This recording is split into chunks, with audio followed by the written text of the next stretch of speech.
crianças! Tudo bem com vocês? Meus amores, que bom, não é? Estarmos juntos aqui mais uma vez para a gente poder aprender um pouquinho mais, falar um pouquinho sobre o nosso conteúdo que já foi estudado, tá certo? E conhecer novos conteúdos, né?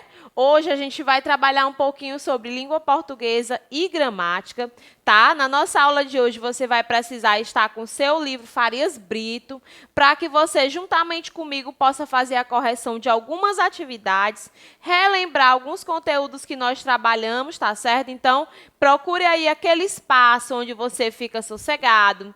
É um ambiente silencioso, onde você possa ter total atenção aqui para a nossa aula, tá certo? E não deixem de voltar o vídeo, caso vocês tenham dúvidas. Se a tia estiver fazendo a correção muito rápido, você volta um pouquinho o vídeo, pausa, confere direitinho aí as suas respostas, tá certo? Então, vamos lá. O conteúdo que a gente vai relembrar hoje é o texto dramático. A gente vai falar um pouquinho mais sobre o texto dramático e também vamos começar a falar sobre frase e pontuação. Nas nossas aulas passadas, a gente também já iniciou um conteúdo de frase, a gente vai só complementar um pouquinho mais esse conteúdo, tá? Para isso, vamos de exercício, correção das atividades, para que você possa fixar bem melhor o conteúdo. Ó, nós vamos estar corrigindo essas páginas aí do seu livro Farias Brito, tá? Então, como eu já falei anteriormente, tenho esses livros em mãos para ficar melhor, para que você não tenha que estar saindo durante a aula, tá? Vamos lá? Vamos junto comigo? Aí, na página 36, a gente vai começar lendo, né, uma tirinha. Você acompanha aí no seu livro a leitura bem direitinho, tá? Dessa tirinha que tem aí na página 36, que fala do níquel, ó. O níquel náusea é o nome aí do nosso personagem. Diz assim, ó: filhotes de pinguim comem uma pasta de peixe que a mãe vomita. Vai continuar reclamando do mingau? A mãe dele perguntou, né? Ele não. Então, olha só, o que vocês puderam observar? Quais as informações que vocês puderam obter nessa tirinha? Aqui, a gente pôde ver que os pinguins, né, eles alimentam-se de uma forma diferente dos humanos, claro. E aqui, ó, o nosso níquel estava receoso para comer o mingau que a mãe dele fez. Quando ele obteve essa informação, a mãe dele veio logo perguntando: e aí, vai continuar reclamando do mingau? Ele não reclamou mais, né? Aí, a primeira pergunta: por que o menino não vai mais reclamar do mingau? O que será que aconteceu que ele não vai mais reclamar do mingau? Isso mesmo, porque ele ficou sabendo que os filhotes de pinguim comem algo que ele considerava muito pior que o mingau. Já imaginou comer o vômito da mamãe? Nossa, deve ser horrível, não gosto nem de pensar. Só que, como a gente sabe, a gente também já estudou um pouquinho lá na matéria de ciências, cada animal tem a sua dieta alimentar. Cada um, os seres humanos, os animais se alimentam da forma deles, tá certo? Então, vamos lá. Identifique na tirinha o quadrinho em que uma informação é dada. É no primeiro, no segundo ou no terceiro quadrinho que a gente vê uma informação sendo dada. Então, você já pode identificar aqui, né, quando ele fala que filhotes comem uma pasta, né, que a mãe vomita. Então, no primeiro quadrinho. A pergunta feita pela mãe do garoto está em que quadrinho? No primeiro, no segundo ou no terceiro? Quando ela pergunta: e aí, vai continuar reclamando do mingau?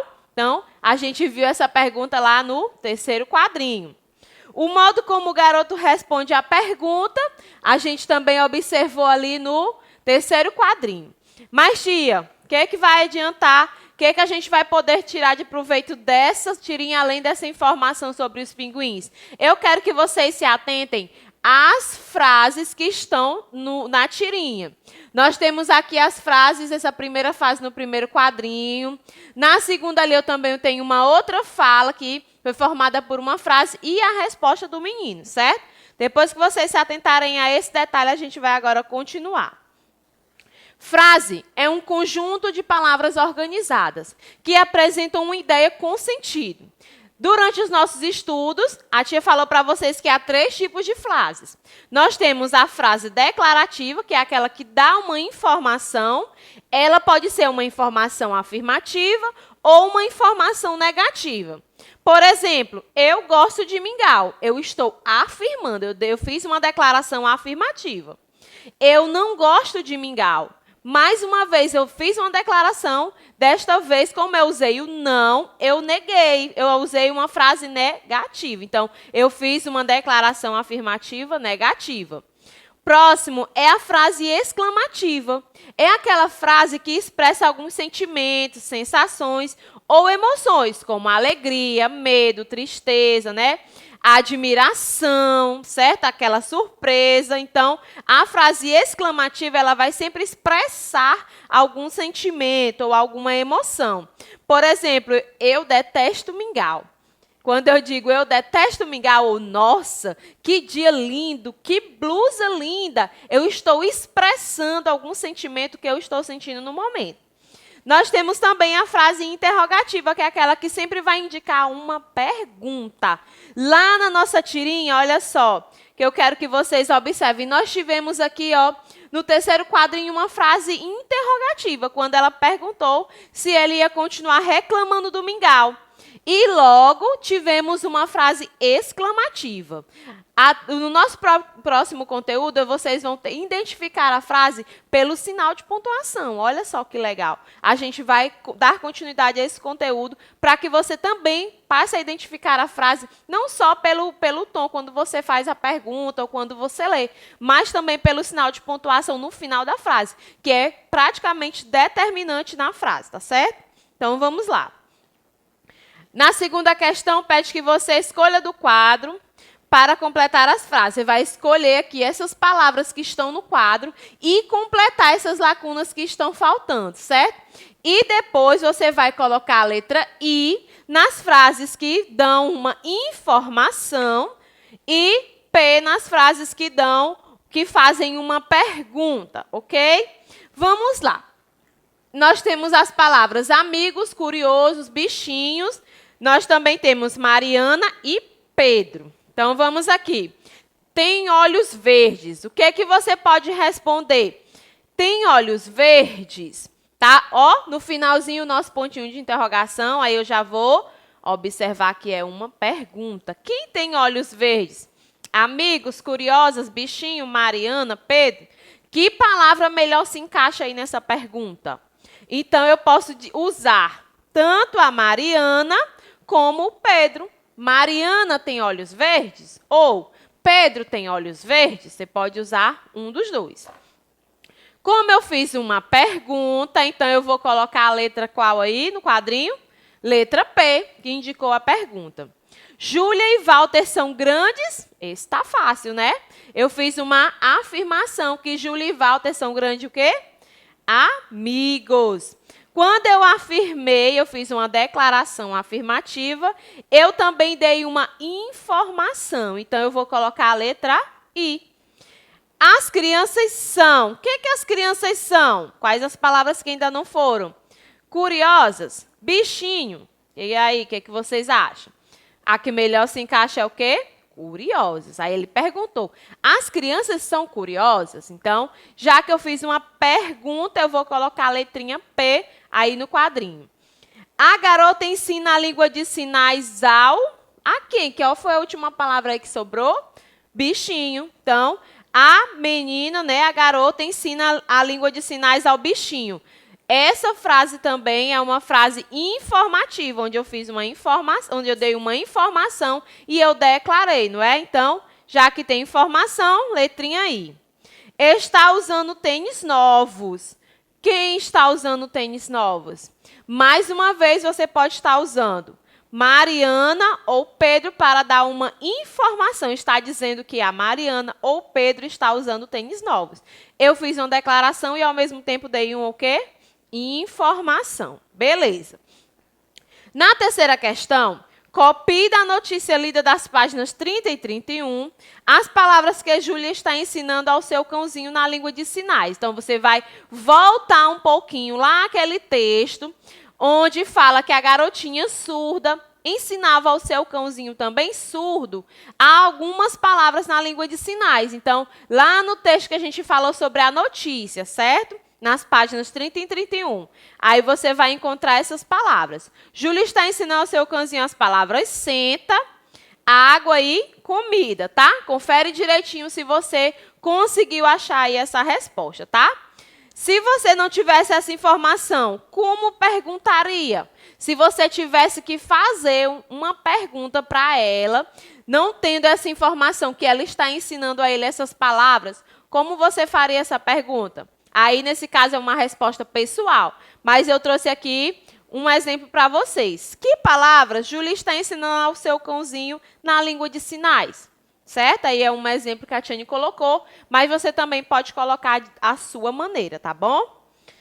Na quarta questão, pede que você crie frases para completar os balões. Na nossa aula anterior também, a gente viu que a gente pode estar, criando frases a partir das imagens desse diálogo. Você vê aqui as pessoas conversando, gesticulando. Então, você pode criar algumas frases. Aí pede que você escreva pelo menos uma frase interrogativa e uma exclamativa. Aí eu também trouxe alguns exemplos, mas essa questão também você pode estar respondendo à sua maneira. É uma resposta pessoal. A Tiane só trouxe aqui alguns exemplos. Olha só, a menina pergunta, que horas são? A minha frase interrogativa. Aí ela disse, já são 5 horas. Ficou surpresa. Então, ela utilizou uma frase exclamativa. E na outra ela disse também, estou atrasada. Também demonstrou alguma sensação e a gente utilizou uma frase exclamativa, tá? Aqui só foram uns exemplos, você pode colocar outras frases, contanto que siga as instruções que são pedidas aí no livro, tá? Continuando, essa aqui já faz parte da outra atividade relacionada ao tio, som nasal tio, tá? Que a gente também já viu um pouquinho desse conteúdo na aula anterior. Aqui sobre o som nasal tio, né? Ele é colocado sempre entre as letras A e O, para que a gente utilize, né? Para que a palavra tenha um som nasal que é utilizado tanto pelo nariz como pela boca, certo? Por exemplo, aqui, quando eu digo irmã, botão, a gente tem um som nasal diferenciado. A palavra passa a ter como é que eu posso dizer? A palavra passa a ter um sentido diferente. Agora aqui, numere as palavras de acordo com a caixa em que cada uma pode ser colocada. Você vai primeiramente observar as imagens. O que aparece em cada caixa? Eu tenho uma maçã e eu tenho um coração. Então, você vai enumerar aí essas palavras de acordo com o som que você vai pronunciar cada palavra. Quando eu digo maçã, então a gente tem um som diferente quando eu digo no finalzinho da palavra onde é utilizado o tio, coração, ok? Vamos ver se vocês conseguiram entender. Quando eu digo tobogã e eu digo maçã, o som final é bem parecido, né? Então, na caixinha número 1 tem a maçã. Então, tobogã, eu posso estar utilizando aqui a número 1. Quando eu digo rolimã, rolimã também tem o som parecido com maçã, som nasal de maçã. Também utilizo o número 1. Avião. Avião tem um som mais parecido com maçã ou com coração. Então, acertou aí se você disse que é o número 2. Beliscão. Beliscão também tem um som nasal bem próximo de coração. Avelã. Avelã, você acha que o som nasal é mais parecido com maçã ou com coração?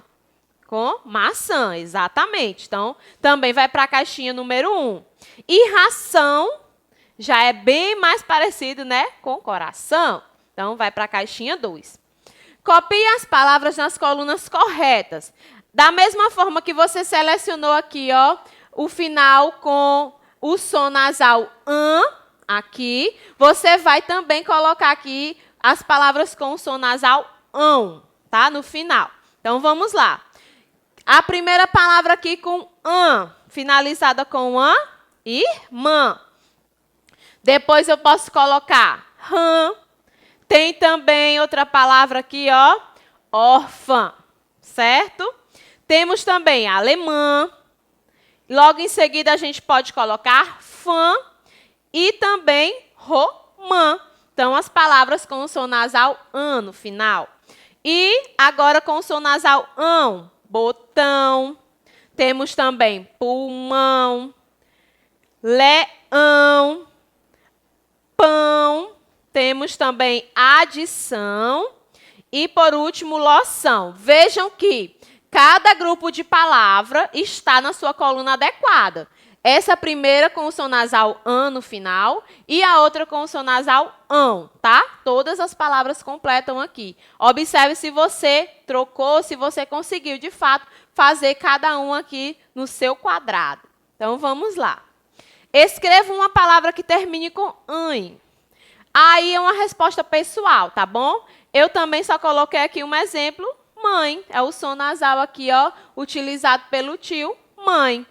Essas palavras você vai ler em voz alta, para que você possa perceber a diferença de algumas palavras que são escritas com o tio, tá? Como é que elas mudam? Elas mudam de significado, também de som. Quando eu escrevo vila, uma cidadezinha pequena. Ou vilã, que já remete aqui a quem é uma pessoa malvada, a vilã, tá vendo? Olha só a diferença que um tio faz em uma palavra. Quando eu falo bala, balinha de chocolate, de bombom. Balão, aí, ó, já remete ao som do... A gente já forma outra palavra chamada balão, tá? Aí vocês vão praticar aqui, observar o significado e a escrita dessas palavras com ou sem o tio, tá bom? Beleza, aí embaixo você pode ter aqui, ó, que o tio é um sinal gráfico sobre as letras A e O, que eles indicam o som nasal, como eu já havia falado para vocês, tá bom? Na quarta questão, você vai completar os quadrinhos com as palavras abaixo. A tia já completou aqui para vocês.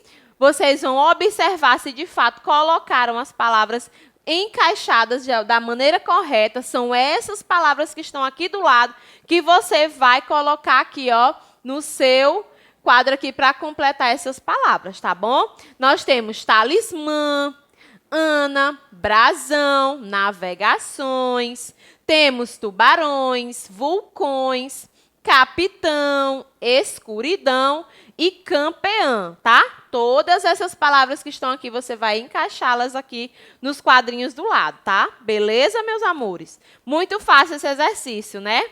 Espero que vocês estejam conseguindo lembrar também do nosso conteúdo, tá? Qualquer dúvida, volta um pouquinho o vídeo e assiste novamente, tá? Na quinta questão, vou pedir que você organize as palavras da atividade anterior e você vai colocar aqui de acordo com a finalização delas, tá? Com an, as palavras que terminam com an. Tia, mas qual é o exercício anterior? Olha só, temos aqui esse aqui do quadrinho, tá? Nós temos com an talismã, anã e campeã. Com ão no final, capitão, brasão, escuridão. Com ões, navegações, tubarões e vulcões, tá? Observem direitinho a escrita da palavra. Complete a segunda coluna. Um balão, como é que eu vou colocar esse nome balão no plural, sem ele perder o sentido? Olha, um balão, aí eu quero aqui o 3, o quê? Balões. Eu vou substituir aqui, ó, o ão pelo ões, tá? Aí vai ficar balões. Uma romã, 4 romãs. Aqui, no caso, eu só acrescentei o S, tá? Depois a gente também vai estudar mais detalhadamente essa questão aqui do plural de algumas palavras. Um cão, 2 cães. Um grão, 5 grãos. Certinho? E aqui embaixo pede que você complete só para você relembrar o que é escrito com C ou com G. No meio da madrugada, canto alto. Não me, o quê? Calo ou galo? Não me calo. Ao raiar da alvorada, eis-me aqui o velho galo. Beleza? Então, a gente vai aqui agora relembrar um pouquinho do nosso texto dramático. Lembram que eu falei para vocês que o texto dramático, meus amores, é aquele texto que ele é escrito para ser representado, onde a gente costuma ver representações no teatro. Então, a gente pode ver que alguns textos, eles são transformados em falas dos personagens para que eles possam ser representados, mostrados ao público de uma maneira bem divertida. Aqui no livro de vocês, vocês vão ver a história da onça, a anta e o macaco. Quais são as principais características desse texto dramático? A gente pode ver que a primeira, como eu falei, é um texto escrito para ser representado. Ele não tem narrador, tá certo? Ele vai ser representado a partir das falas dos personagens. Mas, tia, como é que eu vou saber se esse texto é dramático? Olha só a estrutura aqui desse texto. Quando você for ler, você vai logo identificar aqui, ó. Primeiro, a fala o nome do personagem, ele é colocado sempre antes da fala. Como não vai ter um narrador dizendo, era uma vez uma bela mocinha, você já vai ver que não tem esse narrador. Já vai direto aqui apresentando as personagens que vão ter na história. E aqui em seguida você vai ver que o nome do personagem aparece antes da fala. Outra coisa que você vai encontrar são algumas ações, algumas maneiras que o personagem, alguns movimentos que o autor do texto ele indica para que o personagem faça durante a sua apresentação. Aí você vai ler o texto aqui sobre a onça, a anta e o macaco, vai perceber aqui a fala de cada um deles. Logo, entre parênteses, você vai ver a movimentação que o autor pede que o personagem ou quem esteja representando faça, certo? Você vai estar lendo aqui, vai estar imaginando o que aquele personagem está fazendo naquele momento, qual a movimentação que ele está fazendo naquele exato momento. Então, vamos aqui continuar passando. Aqui também a continuação do texto. Olha só, eu vou ler só uma frasezinha aqui para vocês entenderem, ó. Quando o macaco, a senhora dona onça pode ficar com o resto. Aí observe que aqui antes da fala da onça diz um pouco surpresa. Aí você já vai imaginar que a onça ficou um pouco surpresa com a atitude do macaco. E vamos à correção aí da atividade. Na primeira, pede que você converse com os colegas. Como a gente, infelizmente, não está em sala, você pode estar trocando ideias aí com o seu orientador, onde pergunta se você gostou da história, por quê, se você achou difícil esse texto, como ler esse texto nesse formato, se você já tinha visto ou lido um texto para ser representado, que personagem você gostaria de representar e por quê? Então, essas perguntas você pode estar dialogando diretamente aí com o seu orientador, né? Como na aula anterior eu havia perguntado, vocês já foram ao teatro? Vocês já viram alguma apresentação teatral? Então, no teatro é onde é bem mais representado esse tipo de texto dramático. E logo abaixo tem uma informação para você relembrar o que é um texto dramático. Diz que é escrito para ser representado, como eu já havia falado. As personagens e o lugar onde se passa a cena são apresentados sempre no início do texto, como eu mostrei para vocês ali na parte anterior. E no diálogo entre eles, cada fala é indicada pelo nome do personagem antes da fala. Para representar esse texto num teatro, o texto que ele se refere à anta, né?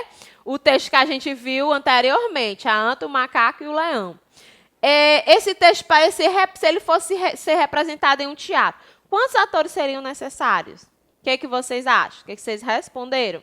Se você falou que são 3, você acertou, tá? Então, aqui você vai colocar que são necessários os 3 personagens que cada um vai utilizar, né? Vai representar a fala daquele animal que está sendo colocado. Na terceira, você vai reler esse trecho. Eu já até aqui, ó, fiz aqui, sublinhei, tá? Que lá na outra questão, pede que você sublinhe o texto da fala dos personagens, tá bom? Então, aqui você vai sublinhar a fala. Olha só como eu expliquei para vocês. Primeiro, a gente sabe quem é o personagem que vai falar, no caso aqui, a onça. E, em seguida, a gente vai ver aqui a fala, que foi o que ele disse, tá? Você vai sublinhar a fala desses personagens, da onça e da anta. Quem são os personagens que conversam nesse trecho da peça? Esse trecho que a gente acabou de sublinhar. Aparece lá dois personagens. Quem são eles? São a onça e a anta. Aí tem mais uma dica. O autor do texto dramático faz indicações de como deve ser feita a cena. Essas indicações são chamadas rúbricas. As rúbricas são exatamente as movimentações, aquilo que o personagem deve fazer durante a sua fala. Copie uma indicação de movimento que a personagem deve fazer. Então, o autor, lá no parênteses, colocou uma movimentação que ele deve fazer enquanto ele está ensinando, enquanto ele está representando aquela fala.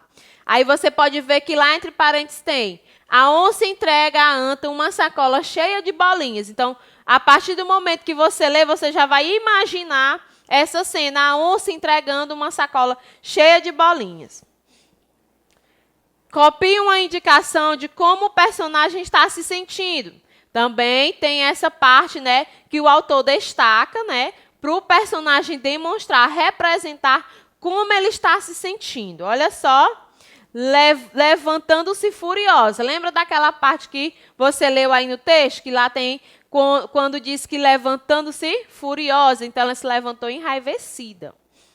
Releia. Aí é uma fala da onça. Isso é lá a divisão que se faça, sua anta. O que a onça quis dizer quando chamou a atenção da anta de sua anta? Quis dizer o quê?